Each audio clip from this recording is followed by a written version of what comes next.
Our graph here suggests we should do an Oizerga to begin with. So here is our origin. There's the 0, 0. Y-axis is force in normal units.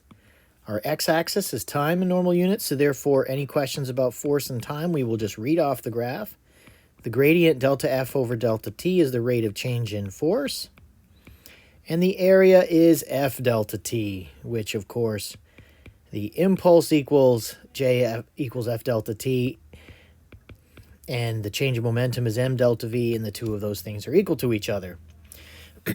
So what we might look at here is we see the momentum. As time is going by, the change in momentum is increasing. And for the momentum to be increasing, that must mean that there is acceleration. There is a change in momentum that increases, and it's positive. And then we'll notice that there is some negative change in momentum. And if we were to try to quantify those, that looks like that's at about 15 to 20. So this is a 5 side by an 8 side, so that's about minus 40. And this is 4 by about 15, so this is plus 60. So at the end of this whole affair, it still has positive momentum at the end of 20 seconds.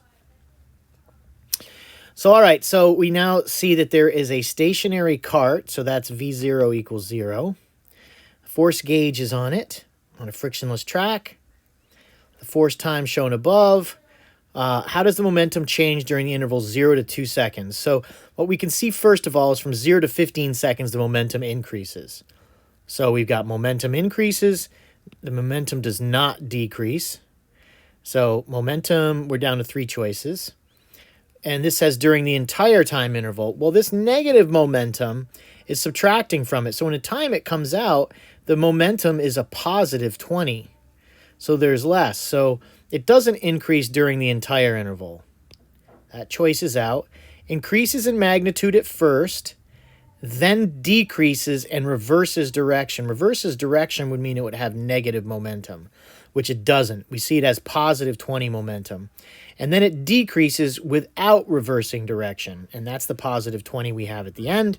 So therefore, the answer is choice D.